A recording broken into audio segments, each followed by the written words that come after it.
ചില കടകളിൽ കയറി ഭക്ഷണം കഴിച്ചിട്ടുണ്ടോ? കാണുമ്പോ കേറാനുള്ള പൊലിമയൊന്നും തോന്നാത്തതുകൊണ്ട് എല്ലാരും ഒന്ന് മടിക്കും.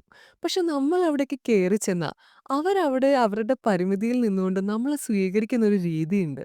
കഴുകി ഉണക്കി വെച്ച പ്ലേറ്റും ഗ്ലാസും ഒക്കെ എടുത്ത് ഒന്നൂടെ തുടയ്ക്കും. ബെഞ്ചും ഡെസ്കും ക്ലീൻ ആണെങ്കിൽ കൂടി ഒന്നൂടെ ക്ലീൻ ചെയ്യും. നമ്മള് ചോദിക്കാതെ തന്നെ അപ്പുറത്തെ കടയിൽ പോയി നമുക്ക് വേണ്ടി സ്പെഷ്യൽ മിനറൽ വാട്ടറിന്റെ ബോട്ടിൽ വാങ്ങിക്കൊണ്ട് വരും. അങ്ങനെ അങ്ങനെ. അവരെ സംബന്ധിച്ച് നമ്മളൊരു വിഐപി ആണ് കേട്ടോ.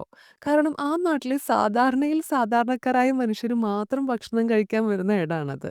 തങ്ങളുടെ കൃഷിസ്ഥലങ്ങളിലേക്ക് ജോലിക്ക് പോകുന്നതിന് മുമ്പ് അതിരാവിലെ തന്നെ ബ്രേക്ക്ഫാസ്റ്റും കഴിച്ചിട്ട് അവരൊക്കെ പോവും. അതുകൊണ്ട് തന്നെ 9 മണി കഴിഞ്ഞാ പിന്നെ ഇവിടെയൊന്നും ബ്രേക്ക്ഫാസ്റ്റ് കിട്ടില്ല. 10 മണിയാകുമ്പോഴത്തേക്കും ലഞ്ച് അഥവാ ഊട്ട് റെഡി ആയിട്ടുണ്ടാവും. നോർത്ത് കർണാടകയിലെ ഒരു മെയിൻ ഐറ്റാണ് ട്ടോ ജോവർ അഥവാ ജോളദ റൊട്ടി എന്ന് പറയുന്നത്.